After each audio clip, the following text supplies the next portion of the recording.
Bon, ça y est, on l'a installé. Je suis chaud pour la vidéo là. Ah oui, le thème Halloween, j'avais oublié. Bon, t'as plus d'articles que moi, Sylvain. Par quoi tu commences? Ah oui, sympa l'engin. Ça ferait presque peur.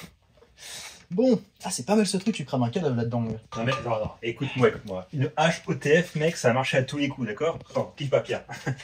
Camille, on est quoi dans la vidéo? Ah, on est prêt, je t'ai demandé avec quoi tu commençais. D'accord. Petite question avant de commencer. Bah, C'est j'écoute, qui hein. le mec à côté de toi?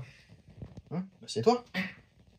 Rien à voir, Pierre. Est-ce que tu connais un bon médecin ou pas?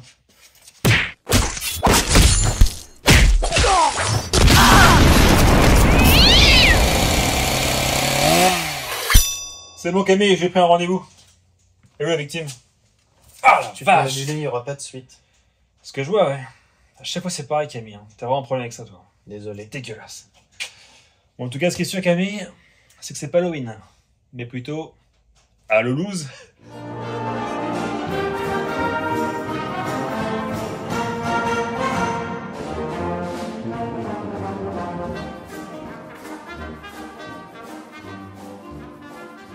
Eh ben bonjour à tous et heureux de vous retrouver sur la chaîne de la Coudray Tourangelle. Bonjour Camille. Bonjour Sylvain. Camille, excuse-moi. Hop, voilà.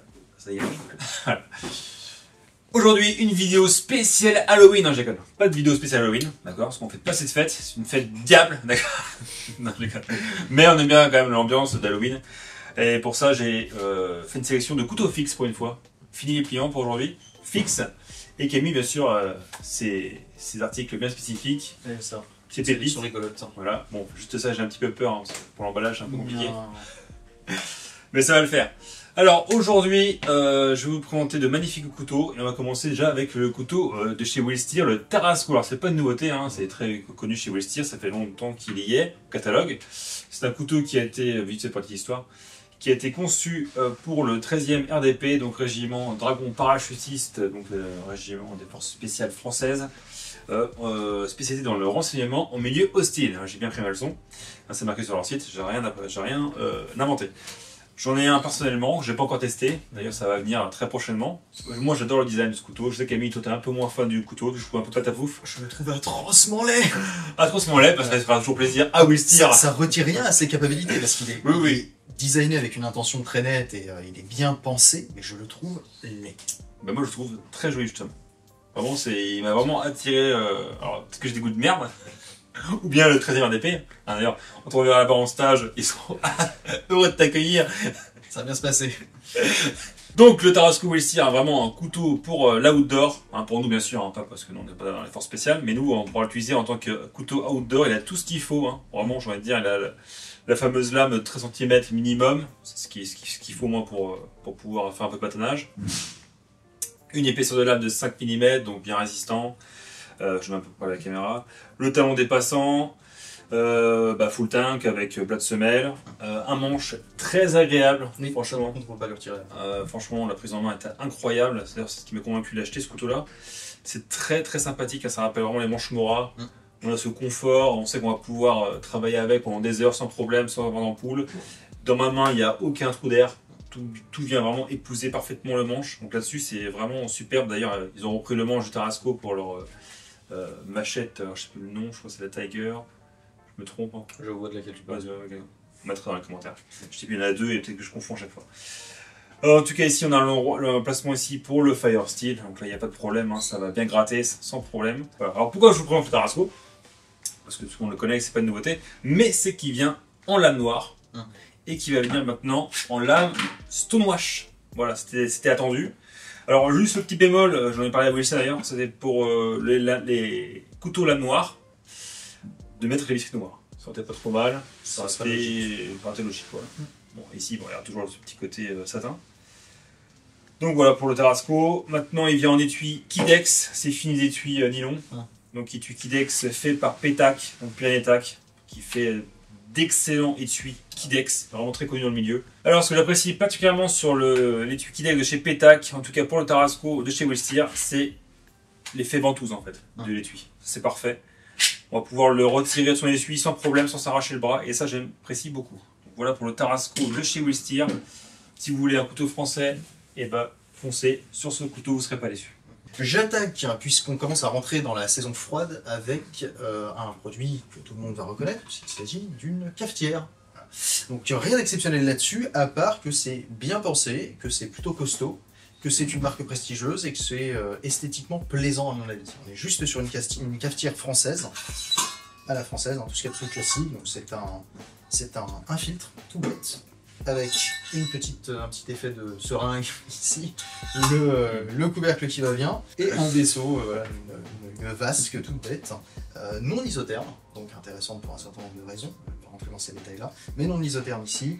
Tout ce que vous avez à faire, c'est faire bouillir de l'eau, prendre du café, le moudre, mettre le café là-dedans, mettre l'eau avec le café, attendre un peu, presser jusqu'au cul et on verse directement, il n'y a pas à s'embêter, c'est génial. Ce qui est intéressant avec ça aussi, c'est qu'on peut très facilement moduler le taux de café. On peut faire plus ou moins corsé, plus ou moins fort, c'est très intéressant pour ça. Je vous conseille entre 6 et 16 cuillères à café de café moulu selon la finesse du grain. Attention avec ça, mais donc c'est pas mal pour rester hydraté en absorbant des boissons chaudes sans se faire une intoxication à la caféine parce qu'on prend des doubles espresso ultra chargés. Donc avec ça on peut avoir un léger goût de café dans de l'eau chaude, ça permet de s'hydrater avec quelque chose qui a du goût tout simplement, qui va maintenir légèrement en forme tout au long de la journée en hiver. Et c'est bien, c'est pas mal pour ça. Aussi évidemment on peut servir plusieurs personnes parce qu'avec 1,4 litre de contenance on a quand même de quoi voir venir. Donc j'apprécie ce genre de système là, c'est juste le genre de truc qui maintient la bonne ambiance autour du camp, qui maintient la bonne ambiance sur le lieu de travail si vous bossez en extérieur et qui est bon pour le moral, pour pas très cher, c'est toujours appréciable. Donc voilà, Stanley, la petite French Press de 1,4 litres, j'aime. Ok, super. Bon, plus pour du camping. Ah ça c'est pas dans le sac à dos, c'est le mauvais plan dans le sac à dos, hein, ou alors c'est pour la torture aussi. Mais... Et moi je vais enchaîner avec la marque Blackrock Knives. Alors pour ceux qui ne connaisseraient pas Blackrock, il ne fait pas de l'industriel, il fait du custom, il fait de très belles pièces. On a été récemment au Blade Show à Salt Lake City, en Utah, donc aux States. Et on a ramené quelques couteaux de chez Blackrock, je crois qu'on en a ramené 5 à peu près. Et je vais vous présenter 2 ici. Donc voilà la bête, vous l'avez vu dans l'intro. C'est impressionnant de qualité, de finition, de détail. C'est tout simplement sublime. C'est pas souvent qu'on voit ce genre de finition un peu préhistorique, peau de reptile sur les couteaux. On a de l'ADN un peu américain dans ce clairement. Voilà. Tu verrais moyennement ça sortir de beaucoup d'esprits français. Non. D'ailleurs, on voit très bien aussi au niveau des dimensions. Voilà. Donc c'est un couteau très léger, mine de rien, et qui pèse que 880 grammes. Une broutille. Une broutille, voilà. Vraiment un beau bestiau. Je voulais quand même vous le présenter parce que c'est des pièces uniques, bien sûr. Une fois que c'est vendu, il n'y en aura plus. Mais c'est toujours plaisant de voir ce genre de couteau. Et j'aime beaucoup cette finition. Vraiment, peau de forge. Là. Ça rappelle les couteaux Dark Tinder. Dark Tinder un petit peu, ouais, c'est pas faux. Ouais. Super. Dark Tinder, c'est une application sur téléphone, ne téléchargez pas, vous n'en revenez jamais. Effectivement, petit lapsus. Sur la canette Wikidex, custom, parfait. Je vous montre son petit frère, celui-ci qui sera de taille plus raisonnable, mais pas moins agressif. Vraiment, regardez, je vous montre ça près de la caméra, c'est super. On peut noter les goupilles de plaquettes en composite. Tout à fait. C'est intéressant ça. Le guilloche aussi, c'est parfait. Ah ouais, c'est bon tout ça. Puis ça pousse parfaitement les bords de la plaquette, c'est incroyable. Ah oui, c'est vraiment fait à la main. Il est connu pour faire des couteaux de qualité sans problème.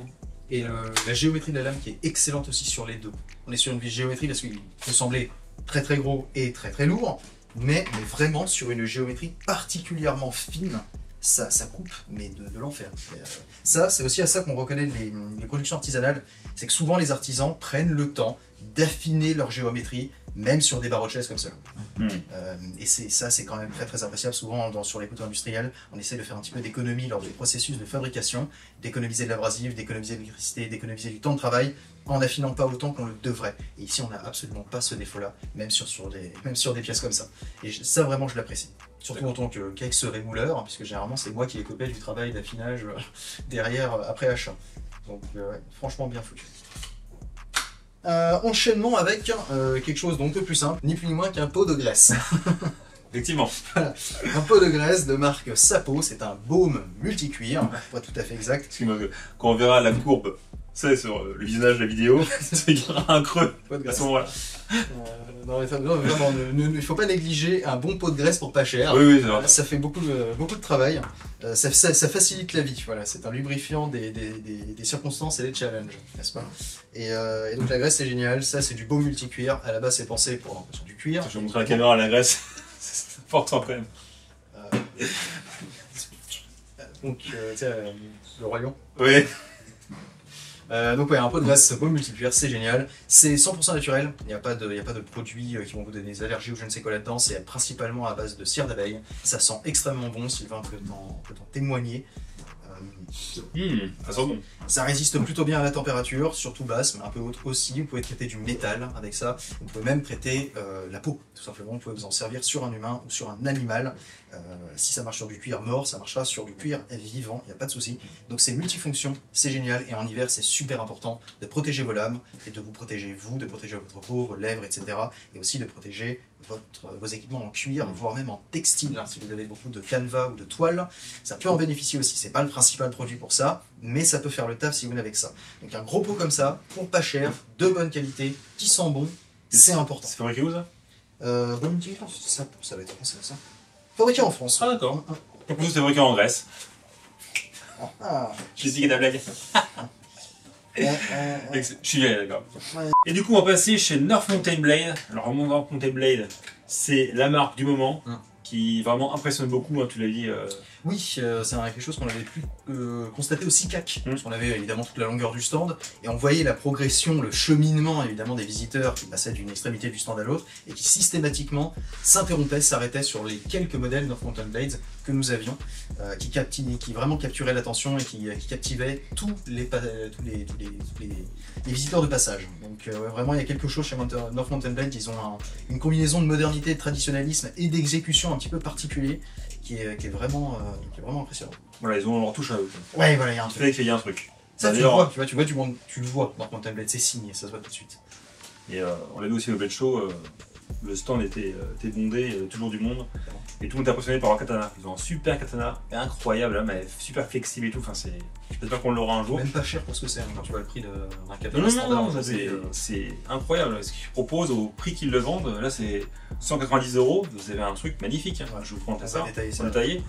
Mais bon, ils font aussi connus pour l'instant pour leurs pliants. Mais ils se mettent aussi sur les fixes et franchement, c'est super beau hein, pour les voir. Pour ceux qui aiment vraiment le côté japonais, on est servi quoi. Moi je sais que j'y suis sensible, je sais que c'est pas ton cas non plus.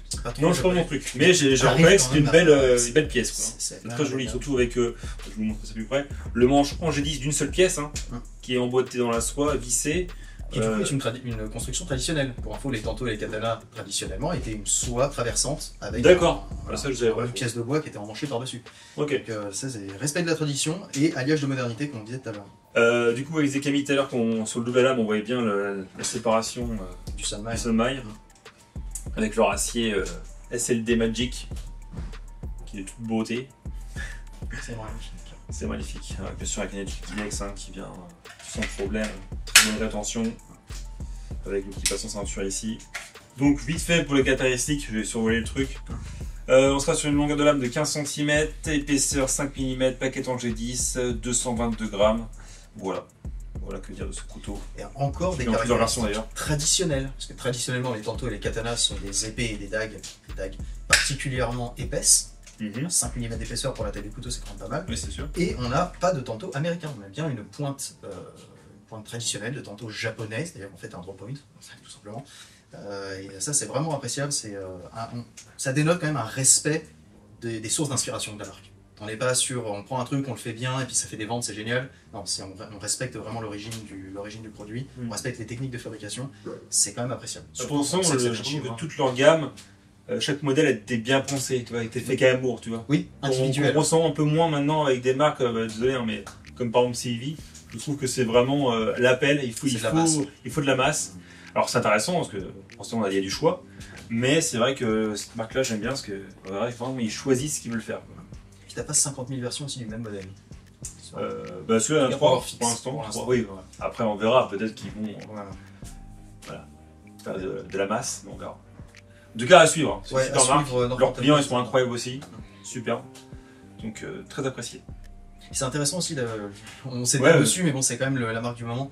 Le rapport, le point d'équilibre, rapport qualité-prix chez North Mountain Blaze est intéressant parce que généralement, quand on pense rapport qualité-prix, on pense soit à du très low cost, CVV par exemple, voilà, soit à du assez haut de gamme, typiquement Benchmade, où on a la loi des retours diminuants, c'est où tu commences à payer très très cher pour avoir très très peu d'amélioration à chaque euro rajouté. D'accord. North Mountain Blaze est parfaitement centré là-dessus, donc on en a vraiment parfaiement pour son argent. C'est qu'il n'y a pas beaucoup de marques justement qui se trouvent à cette échelle. Exactement, ouais, il se situe très très bien, il se place très très bien. Donc ouais, North Mountain Blaze. Ils ont bien su se situer. À suivre. Ouais. Ok, progression avec. On va parler toujours dans le thème hiver, toujours dans le thème préparation aux conditions climatiques, l'humidité, etc. On va parler des humidificateurs. Silent Dry. Donc Silent Dry, c'est une marque qui fait des déshumidificateurs principalement passifs. Pas d'alimentation électrique, pas de cartouches à remplacer ou je ne sais quoi, c'est entièrement passif. Très intéressant, on a plusieurs interprétations, plusieurs tailles qui vont avoir plusieurs usages. On va avoir des un peu gros comme ceci, des moyens comme ceci, un petit peu thématique chasse / tir, et des tout petits cubes comme cela. Silent Dry, tout simplement. Le cœur de leur technologie, c'est juste de la pierre. En fait, c'est basiquement de la pierre / céramique, voilà, toute bête. C'est bien costaud, ça casse difficilement. Et l'avantage de ça, c'est que c'est super léger, même chargé d'eau d'ailleurs, et ça se régénère à la chaleur, tout bêtement. Donc pour régénérer ça, ça se régénère à l'infini, aucun problème. Pour régénérer ça, il suffit de les mettre au four, au micro-ondes ou au soleil, ou devant la cheminée, ou sur un radiateur, où vous voulez, mais même dans un salon ou il n'y a absolument que ça. Donc c'est génial, c'est complètement écologique, parce que ça se régénère à l'infini, très facilement. Et c'est extrêmement efficace, on a vraiment un taux d'absorption de ces trucs-là qui est très très très impressionnant. Complètement passif, encore une fois, pas d'électricité, pas d'aération, pas de bruit, aucune pollution, il n'y a pas de produits chimiques, il n'y a pas d'odeurs qui vont s'accumuler dans une mallette d'armes par exemple, vous allez l'ouvrir, ça va vous empuantir, il n'y a rien de tout ça, c'est complètement biocompatible, c'est pas irritant sur la peau, dans les yeux, je ne sais quoi, c'est génial, ça peut se manipuler, c'est pas cher. Ceux qu'on le ref. Donc ouais, c'est génial. Il y a plein de petites déclinaisons pour en mettre un seul comme ça dans une mallette d'armement ou dans une petite sacoche de photographie par exemple, ou des plus gros exemplaires comme ceci dans un coffre, voilà, de On dirait vraiment une mine. Hein. Bah, c'est le mine justement, c'est le mine dehumidifier. Excellent. Beaucoup sont dotés, pas les plus simples comme ça, mais beaucoup sont dotés de jauges de remplissage, hein, si vous voulez. Donc vous savez quand il est temps de le régénérer. Ouais. Et vous savez aussi si votre équipement est exposé à l'humidité. Si vous avez une mallette qui n'est pas étanche ou si vous avez une pièce qui n'est pas étanche, vous le saurez parce que votre déshumidificateur va vous le dire en faisant progresser sa jauge de remplissage. Donc c'est intéressant aussi pour monitorer l'état de son équipement. Et j'insiste là-dessus parce qu'il n'y a rien de pire que l'humidité pour massacrer de l'équipement. Et je suis particulièrement attaché à la préservation de mon équipement parce que généralement j'ai du bon équipement. Donc j'ai pas envie de perdre des tonnes d'argent et des tonnes d'investissement, même émotionnel et organisationnel, parce que j'ai 3 gouttes d'eau qui se sont glissées dans un sac. Donc des déshumidificateurs pour le tir, pour les armes, pour la photographie, pour les lentilles, pour matos sensible. Pour tout le matos sensible qu'on va préserver. N'hésitez pas à investir là-dedans, c'est pas cher, ça marche très très bien. Enlevez la garniture en plastique avant de les régénérer au four quand même. Non, pas une vidéo, c'est fait pour, ça se déclipse, c'est super simple. Enlevez le plastique avant de les mettre au four. Je vais le dire parce que c'est pas évident à savoir. Il faut le faire une fois. Ah d'accord, ok. Non, je lis les modes d'emploi. Oui. C'est quand même mon travail. Du coup, je vais partir chez Kizer avec le Camp 180. C'est Mountain, décidément, North Mountain. Donc un couteau très stylé, parce qu'il a été fait par Jonathan Styles, donc forcément, il peut être que stylé ce couteau. Il est de toute beauté, encore une fois, c'est un design que j'apprécie beaucoup, c'est assez fin. Dans la construction, c'est très joli. C'est un couteau, on pourrait prendre au début tactique, mais non, c'est un couteau de camp. Voilà, donc couteau camp, chasse, il peut un peu répondre à tout. On peut bâtonner, on peut percer, donc chasse. Combat aussi, parce qu'il a l'étui pour, et puis il a quand même la forme géométrique d'un bon couteau avec une petite garde et tout. Il n'a pas de talon dépassant, mais il a un talon droit en G10, donc très puissant, très résistant, c'est pas de problème, on peut pouvoir taper dessus sans problème. Les plaquettes G10, elles se referment autour de la soie, donc c'est pas une seule pièce, elles viennent se refermer, donc c'est très joli, on voit pas. Du coup, le dos de lame, quoi. Une bonne pointe bien fine, un tranchant rasoir en sortie de boîte, il n'y a pas de problème, c'est très bien fait. Là, on est sur la version Black Wash, manche noire, mais aussi il existe la version OD sans wash, il me semble. C'est même sûr. Voilà, donc un acier AEBL. Alors apparemment, un acier très correct, mais pas non plus... Plutôt fan de l'AEBL pour le prix, c'est un très très bon qualité. C'est vrai Et une fois, Kaiser le fait bien. Il y a ça aussi. Par exemple, je suis moins fan du 1095 de chez Kaiser, mais je reconnais que leur AEBL est excellent. Ils savent le tremper. Le secret avec l'AEBL, c'est que c'est un couteau loco, c'est un peu comme le 14C28N, hein, si vous voulez. Un truc, si c'est bien trempé, c'est génial. Si c'est pas trempé, ça va être vraiment quelconque. L'AEBL, c'est pas mal. Ça peut être vaguement rapproché d'un VG10, d'un RWL34, éventuellement d'un CPM, d'un 154CM. Ah oui, ce que tu me disais, effectivement. Quand il est bien fait. Donc vraiment, il y a du potentiel chez l'AEBL, il n'y a pas de souci. Donc les caractéristiques de ce couteau, on sera sur une lame de 14 cm, une épaisseur de 4,5 mm, des plaquettes en G10, un poids de 218 grammes. Voilà. Donc si vous voulez un petit couteau nature assez stylé. Et bien dense, hein, quand même, 218 grammes pour la taille, ça commence à faire... Il y a de la matière. Ouais, tiens. Ça se ressent en main d'ailleurs, il est présent. Je poursuis avec ça. Super.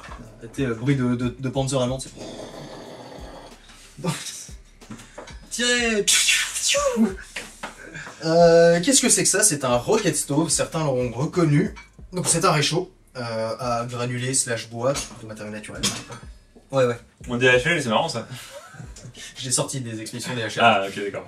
Je suis pas suicidaire. Qu'est-ce que c'est que ça? C'est juste un moyen d'optimiser à mort la combustion de n'importe quoi. Voilà. Donc, si vous utilisez un feu de bois, vous faites votre feu de bois là-dedans, ça va vous coûter beaucoup moins de matériaux, ça va faire moins de fumée, ça va faire moins de lumière, ça va faire moins de bruit, ça va chauffer beaucoup plus fort et ça va permettre de bien mieux maîtriser la cuisson parce que vous avez une bonne plateforme ici qui est bien maîtrisable. Donc c'est juste ça, c'est un catalyseur de combustion. Tout bêtement.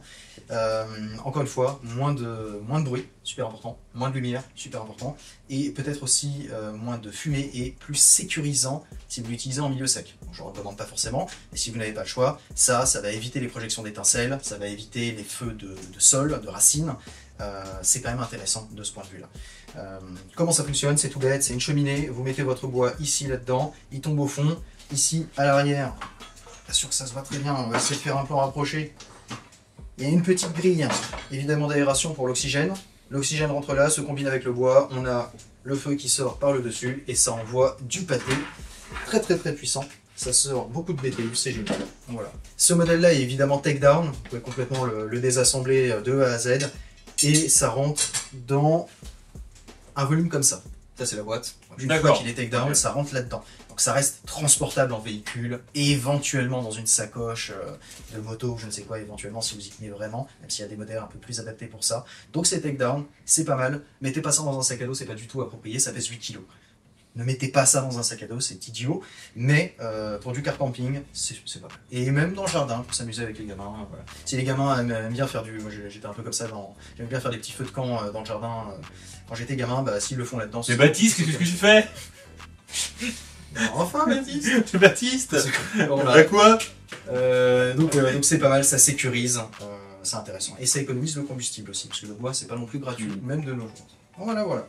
Et on va partir maintenant chez la marque Cobratech, donc une marque US basée au Texas, donc c'est vraiment une petite boîte familiale. Apparemment, c'est très sympathique, j'ai eu les commentaires. Et en tout cas, leurs produits ils sont fabriqués en Chine, donc c'est pour ça qu'ils proposent des prix intéressants. Pour leurs pliants, je sais qu'ils font beaucoup d'ETF et que c'est fabriqué en Chine mais assemblé apparemment chez eux.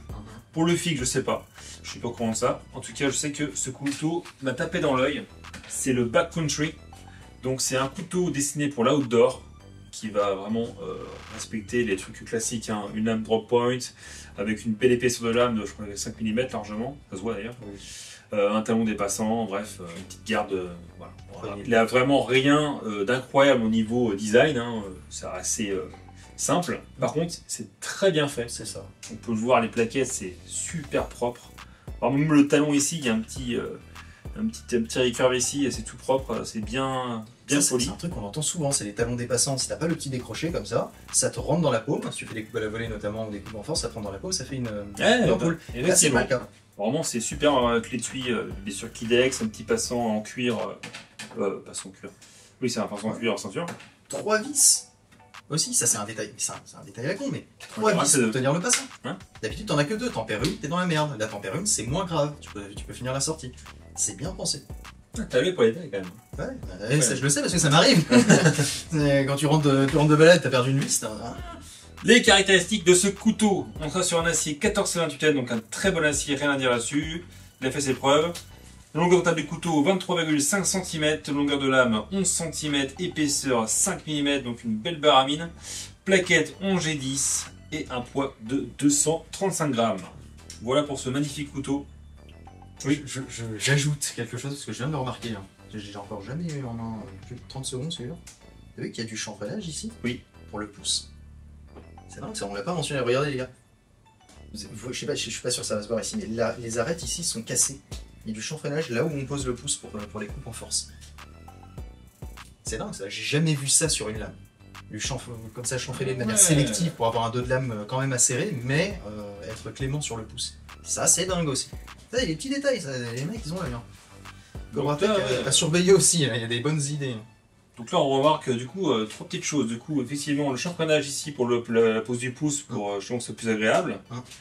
La 3e vis sur le passant. Ouais. Et le petit décrochage ici sur le talon. Pour éviter le hotspot pour Voilà. les rendements. Donc c'est bien joué pour avec et bravo à vous. Ouais. Donc marque à suivre, j'ai encore repéré des fixes tactiques chez eux, donc on va les faire rentrer. Franchement, c'est très joli. Et puis le logo aussi de la marque est stylé. Hein. Franchement, même grave stylé. En passant les Cobra, c'est toujours stylé. Non, c'est clair. Cobra Kai, Cobra-Tech, c'est toujours stylé. Je finis avec mon dernier article. Oh punaise, ça varie. Avec le dernier article, bagagerie, 5.11. La qualité 5.11 habituelle, super solide, bien assemblé, super bien cousu, dépassant dans tous les sens. Voilà. On connaît 5.11. Celui-ci, c'est le UCR, c'est du 25 litres. Mais il a une caractéristique très intéressante, c'est qu'on est sur du sac à organisation interne extrêmement poussé. Parce qu'à la base, il a été pensé pour des interventions médicales, tout simplement. Donc pour vraiment être le kit d'intervention traumatologique absolument complet pour des très très gros spécialistes. Ça a été pensé pour ça, mais ça peut servir pour autre chose. Ça peut servir de sac à outils, ça pourrait servir très très bien de sac de tir, ça pourrait servir même de sac d'excursion, pour ceux qui sont très fans d'organisation interne, et même de sac de voyage. Donc un petit peu été pensé pour. On va commencer sur l'extérieur. Déjà évidemment, le panneau Molly à l'avant qui va bien. Placard Molly aussi derrière le premier rabat. Ici aussi sur l'intérieur du rabat. Et la petite poche qui va bien ici avec le passage pour le tuyau d'hydratation ou je ne sais quoi en plus. Déjà ça commence bien. Ensuite on passe sur les côtés. Sur les côtés on a pareil, des petites poches dans tous les sens. Pour organiser la poche. Ah mais d'accord. Okay. Ah oui, c'est absolument dingue. Avec l'écoulement, hein, le petit trou d'écoulement, c'est bien fait, c'est bien pensé, parce que c'est à l'extérieur du sac, donc il faut que ça puisse s'écouler. Même chose de l'autre côté, quand même royal. Et sur l'intérieur, on a une ouverture complète, clamshell, à 180 degrés, parfait, et de l'organisation, à plus savoir quoi en faire. J'espère que ça va être quand même un petit peu visible, avec des cubes organisationnels transparents, et ici des petites pochettes intégrées évidemment, avec les pull tabs haute visibilité, hein, les tirettes haute visibilité, super important, surtout à l'intérieur d'un sac comme ça. Et en plus, backing velcro pour toutes les pochettes, et tout ça, ça peut s'arracher et s'utiliser indépendamment les unes des autres, avec aussi, accessoirement, on pourrait récupérer la pochette et la mettre dans n'importe quel sac compatible velcro, hein, vous pouvez aller chez Van Quest ou les Codetex pour ça. Et organisation de bungee interne pour les pochettes également aussi détachables. Donc quand je vous dis que c'est pensé un petit peu pour l'intervention médicale, c'est vraiment ça. Mais pour vraiment, c'est poussé là, c'est vraiment poussé là. Et là, c'est là qu'on voit le sac spécialisé. Un truc qui est vraiment poussé à l'extrême dans un domaine avec une optique, ça se voit tout de suite et c'est immédiatement impressionnant. Donc voilà, 5.11, la qualité 5.11 s'y retrouve évidemment. Et aussi, pour finir quand même, bretelles quand même, ça peut servir de sac d'excursion. Attention parce que pas de mousse à l'arrière, donc en hiver ce sera super, en été si vous transpirez beaucoup ça va être moins agréable, c'est pas inutilisable, ce sera juste moins agréable. 25 litres de capacité encore une fois, les petites bretelles qui vont bien, compatible porte-plaque hein, pour les bretelles, on va le noter quand même au passage, et le petit rabat ici pour ranger les bretelles si on le souhaite, si elles ne sont pas utiles. Hop, on prend la bretelle, on la rabat là-dedans et elle s'accroche sur rien, elle ne nous embête pas et on peut s'en servir en mode valise, voire glisser ça sur pouvoir glisser ça sur la poignée d'une valise de voyage, tout simplement, une valise à roulettes. Donc c'est vraiment pensé pour. C'est Incroyable. génial. Ouais, donc le sac à organisation interne poussé à l'extrême. Ouais, Ouais, que ce soit pour du médical, pour du tir, même un sac à outils pour un artisan un petit peu spécialisé, je ne sais pas. Même pour les mecs qui jouent aux figurines, déplacer des armées, des trucs comme ça, c'est génial pour ça. Ça pourrait vraiment servir dans ce. Je sais pas s'ils font les ceintures 5 pour 11 tu sais, en velcro. Ouais, du coup, t'es au camp, tu vois, hop, Ouais, t'as rajouté ça, prends ta pochette, tu dessus et... recolle, tu pars. Bah, t'as les sous-ceintures de tir, tu sais, qui font ça. Ils sont comme ça, donc ça doit pouvoir se bricoler. Même s'ils le font pas, ça doit se bricoler. C'est vrai que c'était un très beau sac, hein. Là-dessus, j'ai envie d'acheter, quoi. On est à peu près sur 200 €, donc c'est pas non plus hors de oui. prix pour la qualité 5.11 et de la bagagerie 5.11. Ouais, c'est vrai. Donc voilà, celui-ci m'a tapé dans l'œil, pour l'instant on l'a en vert et en noir. C'est suffisant. Hein. Mais vraiment, il m'a tapé dans l'œil, je trouve la qualité excellente et l'exécution particulièrement soignée. Donc je voulais le mentionner, le UCR 25 litres de chez 5.11. Ceux à qui ça servira le reconnaîtront tout de suite. On va finir avec un petit couteau old school, voilà, vous allez le reconnaître. Bien sûr, le design Gibson, voilà, pour ici, est fabriqué par White River avec un acier CPM Magna Cut, donc l'acier du moment, le meilleur acier pour l'instant qui n'est pas encore détrôné. On verra qu'est-ce qu'ils vont sortir d'ici là pour le détrôner. Donc le couteau style Canadian Belt Knives, voilà, vous avez reconnu, donc un couteau qui a de l'histoire, qui a une très bonne prise en main sans problème là-dessus. On va pouvoir venir vraiment travailler très proche, très assuré, avec ce petit recurve là ici sur le dos de lame, le petit jimpy dessus. C'est très agréable franchement. Après c'est pas mon design, hein. J'aime pas trop ce genre de design, mais par contre il faut reconnaître que la prise en main elle est juste incroyable. Ouais, franchement pour le skin et tout ça, ben, c'est superbe. Le petit tuyau cuir qui va bien avec, voilà, en mode chaussette, un passe en ceinture, rien d'extraordinaire, mais ça fait le taf. Hein. Là on est vraiment dans l'héritage. Et donc voilà pour le petit ici canadienne. Alors on sera quand même sur un tarot assez élevé, c'est lui ici, hein, en plus avec le design Gibson et fabriqué par White River. Donc, et le Magna Cut. Et le Magna Cut bien sûr, oui, hein, on n'est pas sur un C'est combo gagnant, c'est ring ding, c'est tout gagné. Donc on sera sur 255 €. Voilà, après si vous voulez un petit compagnon de tous les jours efficace qui réponde présent, et ben je vous propose ce couteau, le Belt Knives. Donc on sera sur une longueur totale du couteau de 18 cm, lame 7,1 cm, épaisseur 3 mm, plaquette en micarta burlap, étui cuir et un poids de 116 grammes. Voilà pour ce petit couteau qui fera des heureux. Il est très joli. Ouais, très joli. Ton Gibson, ce qu'il fait en général, c'est toujours magnifique. Avec leur cette plaquette magnifique là. Voilà, voilà, on arrive au terme de la vidéo, hein, déjà. Ouais. Ça passe vite. Hein. J'espère que ça vous aura fait plaisir d'avoir vu un peu de fixe. Ouais. Je suis un petit peu dépliant quand même. Des imports directement venus d'Amérique. Hein. Exactement, ouais. C'est pas des pièces anodines là. Avec ce bon vieux BlackRock. C'est vrai que ça fait plaisir quand même ça. T'as envie d'y aller quoi. Voilà, voilà. C'est un couteau qui aura plu à Maillard d'ailleurs. Je vois presque du voir. Si tu l'as pas au tête. En tout cas, merci à vous d'avoir regardé la vidéo jusqu'au bout. Merci. C'est toujours un plaisir pour nous. Merci de votre fidélité. Like, abonnement. Voilà, bien sûr, commentaire. Le classique, partagé, hein, voilà. Et bah d'ici là, prenez soin de vous, restez affûtés, kiffez les couteaux, kiffez la life. Merci à vous. Et puis voilà, à la prochaine. À Ciao. la prochaine. C'est long, hein. C'est un peu qu'il y a un truc. Je sais pas. Oh, parfait.